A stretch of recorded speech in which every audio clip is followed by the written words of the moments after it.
dengan Undang-Undang Dasar 1945 berkenaan dengan dalil permohonan akuo, Mahkamah mempertimbangkan sebagai berikut. Bahwa berkenaan dengan dalil permohonan akuo, Mahkamah telah memutus dalam putusan Mahkamah Konstitusi nomor 29 garis tahun 2023 sebagaimana telah diucapkan sebelumnya bertanggal 16 Oktober 2023. Dalam pertimbangan putusan akuo, Mahkamah telah mempertimbangkan antara lain sebagai berikut. 3.20 dianggap dibacakan, sampai 3.21 dianggap dibacakan. Bahwa berdasarkan kutipan pertimbangan hukum di atas, oleh karena substansi yang dipersoalkan oleh pemohon pada hakikatnya sama dengan apa yang telah diputus sebelumnya oleh Mahkamah dalam putusan Mahkamah Konstitusi nomor 29 tahun 2003, antara lain terkait batas minimal usia calon presiden dan calon wakil presiden, maka pertimbangan hukum dalam putusan Mahkamah Konstitusi nomor 29 tahun 2003 di atas mutatis mutandis berlaku dalam pertimbangan hukum permohonan akuo. Berdasarkan pertimbangan hukum tersebut, menurut Mahkamah, dalil pemohon berkenaan dengan batas minimal usia calon presiden dan calon wakil presiden bertentangan dengan pasal 6, pasal 6A ayat 2, pasal 28D ayat 1, dan ayat 3 serta pasal 28I ayat 2 Undang-Undang Dasar 1945 adalah tidak beralasan menurut hukum. Menimbang bahwa terhadap dalil pemohon yang menyatakan memiliki pengalaman sebagai penyelenggara negara, seharusnya menjadi pengecualian persyaratan batas usia minimal calon presiden dan calon wakil presiden. Mahkamah mempertimbangkan sebagai berikut. Bahwa berkenaan dengan pengertian penyelenggara negara, terdapat sejumlah pengaturan dalam beberapa undang-undang sebagai berikut.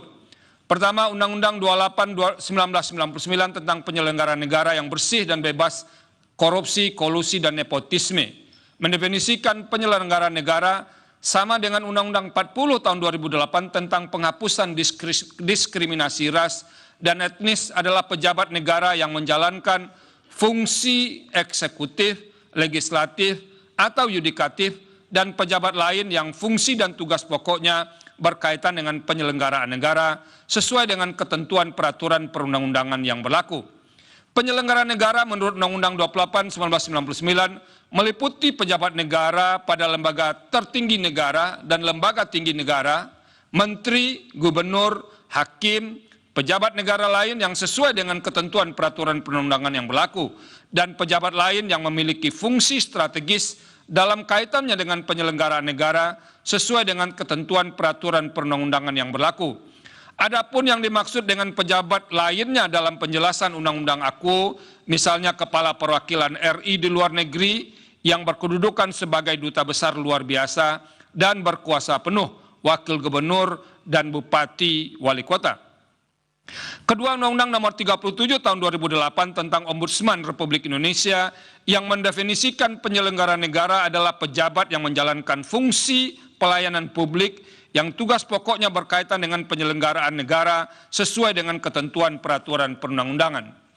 Ketiga, Undang-Undang nomor 5 tahun 2014 tentang aparatur sipil negara menggunakan istilah pejabat negara, yaitu presiden dan wakil presiden, ketua, wakil ketua, dan anggota Majelis Permusyawaratan Rakyat, ketua, wakil ketua, dan anggota Dewan Perwakilan Rakyat, ketua dan wakil ketua dan anggota Dewan Perwakilan Daerah, ketua dan wakil ketua muda dan hakim agung pada Mahkamah Agung, serta ketua, wakil ketua, dan hakim pada semua badan peradilan, kecuali hakim ad hoc, ketua, wakil ketua, dan anggota Mahkamah Konstitusi, ketua, wakil ketua, dan anggota Badan Pemeriksa Keuangan, ketua, wakil ketua, dan anggota Komisi Yudisial, ketua dan wakil ketua Komisi Pemberantasan Korupsi, menteri dan pejabat setingkat menteri, Kepala Perwakilan RI di luar negeri yang berkedudukan sebagai duta besar luar biasa dan berkuasa penuh, gubernur dan wakil gubernur, bupati wali kota dan wakil bupati wakil wali kota, dan pejabat negara lain yang ditentukan oleh undang-undang.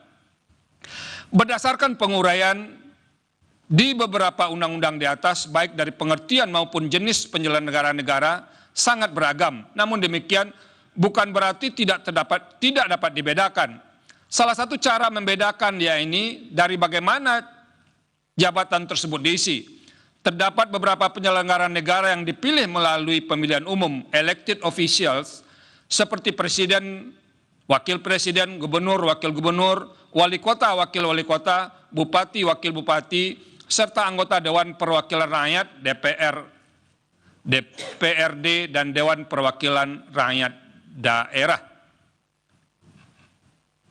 Dewan Perwakilan Daerah dan Dewan Perwakilan Rakyat Daerah. Selain itu terdapat pula penyelenggara negara yang tidak dipilih melalui pemilihan umum, melainkan diangkat atau ditunjuk appointed officials oleh Presiden seperti menteri serta penyelenggara negara yang proses pengisiannya melibatkan Presiden dan DPR seperti komisioner beberapa lembaga negara.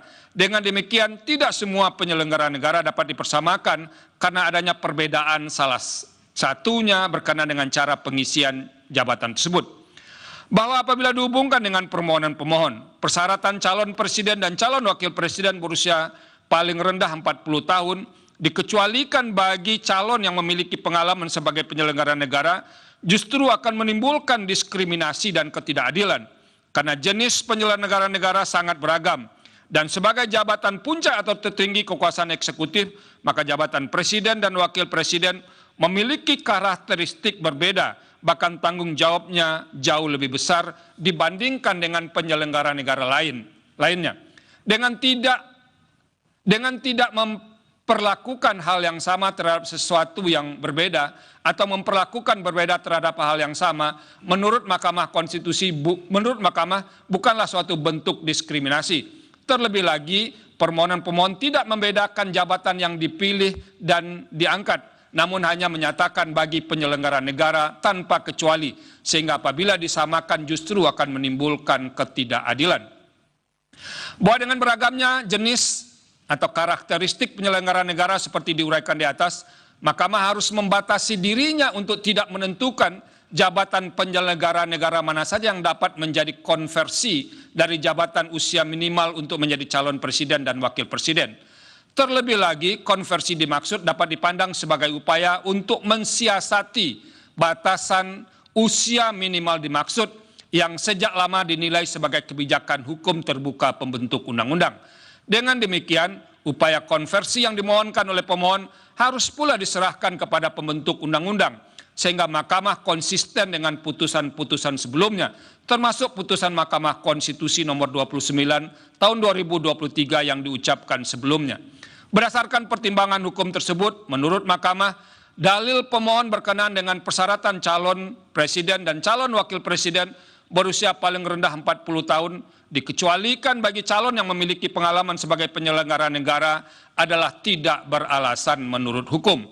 Menimbang bahwa berdasarkan seluruh uraian pertimbangan hukum di atas, frasa berusia paling rendah 40 tahun dalam norma pasal 169 huruf Q Undang-Undang 7 2017 sepanjang tidak dimaknai berusia paling rendah 40 tahun atau memiliki pengalaman sebagai penyelenggara negara telah ternyata tidak melanggar hak atas pengakuan, jaminan, perlindungan dan kepastian hukum yang adil serta perlakuan yang sama di hadapan hukum, hak memperoleh kesempatan yang sama dalam pemerintahan dan bebas atas perlakuan yang bersifat diskriminatif atas dasar apapun, sebagaimana dijamin dalam pasal 28 ayat 1, ayat 3, serta pasal 28I ayat 2 Undang-Undang Dasar 1945. Dengan demikian, dalil pemohon adalah tidak beralasan menurut hukum untuk seluruhnya.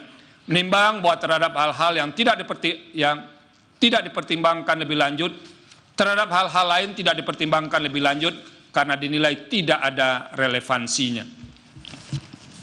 Konklusi. Berdasarkan penilaian atas fakta dan hukum sebagaimana diuraikan di atas, Mahkamah berkesimpulan: 1. Mahkamah berwenang mengadili permohonan aku. 2. Pemohon memiliki kedudukan hukum untuk mengajukan permohonan aku. 3. Pokok permohonan pemohon tidak beralasan menurut hukum untuk seluruhnya. Berdasarkan Undang-Undang Dasar Negara Republik Indonesia tahun 1945 dan seterusnya, amar putusan mengadili menolak permohonan pemohon untuk seluruhnya. Pendapat berbeda, dissenting opinion. Terhadap putusan Mahkamah aku, terdapat pendapat berbeda, dissenting opinion dari Hakim Konstitusi Suhartoyo dan Hakim Konstitusi M. Guntur Hamzah. masing-masing sebagai berikut. Pendapat berbeda dari kedua hakim dianggap dibacakan. Demikian diputus dalam rapat permusyawaratan hakim oleh 8 hakim konstitusi, yaitu Saldi Isra selaku Ketua Merangkap Anggota, Arif Hidayat, Manahan MP Sitompul, Wahidudin Adams, Suhartoyo, Eni Nurbaningsi, Daniel Yusmik P. Foe, dan M. Guntur Hamzah, masing-masing sebagai anggota pada hari Selasa tanggal 19 bulan September tahun 2023 yang diucapkan dalam sidang pleno Mahkamah Konstitusi terbuka untuk umum pada hari Senin tanggal 16 bulan Oktober tahun 2023 selesai diucapkan pukul 12.30 WIB oleh 9 hakim konstitusi dengan dibantu oleh Sukri Asari sebagai panitera pengganti, dihadiri oleh pemohon atau kuasanya, Dewan Perwakilan Rakyat atau yang mewakili, dan Presiden atau yang mewakili. Berikut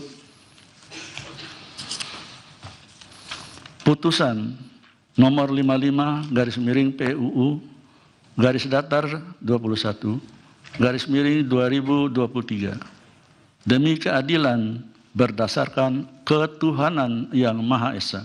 Mahkamah Konstitusi Republik Indonesia yang mengadili perkara konstitusi pada tingkat pertama dan terakhir menjatuhkan putusan dalam perkara pengujian Undang-Undang Nomor 7 Tahun 2017 tentang pemilihan umum terhadap Undang-Undang Dasar Negara Republik Indonesia tahun 1945 yang diajukan oleh 1. Herman Safar sebagai pemohon 1, 2. Pandu Kesuma Dewangsa sebagai pemohon 2, 3. Emil Elestianto Dardak sebagai pemohon 3, 4. Ahmad Muhdar sebagai pemohon 4, 5. Muhammad Al-Barra sebagai pemohon 5, berdasarkan surat kuasa khusus yang masing-masing bertanggal 28 April 2023, 30 April 2023, dan 10 Mei 2023 memberi kuasa kepada M. Maulana Bungaran Esa MH dan kawan. Selanjutnya disebut sebagai para pemohon. Membaca permohonan para pemohon, mendengar keterangan para pemohon, memeriksa bukti-bukti para pemohon, membaca dan mendengar keterangan Dewan Perwakilan Rakyat, membaca dan mendengar keterangan Presiden, mendengar dan membaca keterangan pihak terkait Partai Gerakan Indonesia Raya atau Gerindra, membaca dan mendengar keterangan pihak terkait Octavianus Rasubala, membaca dan mendengar keterangan pihak terkait Komite Independen Pemantau Pemilu dan Jaringan Pendidikan Pemilih untuk Rakyat, memeriksa bukti-bukti pihak terkait Partai Gerindra, pihak terkait Octavianus Rasubala, serta pihak terkait KIP dan JPPR, membaca kesimpulan para pemohon, pihak terkait Partai Gerindra, serta kesimpulan beserta keterangan tertulis ahli dari pihak terkait KIP dan JPPR. Duduk perkara dan seterusnya dianggap dibacakan. Pertimbangan hukum, kewenangan mahkamah dianggap dibacakan. Kedudukan hukum para pemohon dianggap dibacakan. Menimbang bahwa oleh karena mahkamah berwenang mengadili permohonan aku dan para pemohon memiliki kedudukan hukum untuk bertindak sebagai pemohon, selanjutnya mahkamah akan mempertimbangkan pokok permohonan. Pokok permohonan menimbang bahwa dalam mendalilkan inkonstitusionalitas bersyarat norma pasal 169 huruf Q Undang-Undang 7 2017, para pemohon mengumpulkan dalil-dalil yang selengkapnya telah dimuat pada bagian duduk perkara pada pokoknya sebagai berikut. Angka 1, 2, 3 dianggap dibacakan. Bahwa berdasarkan dalil di atas, para pemohon memohon agar mahkamah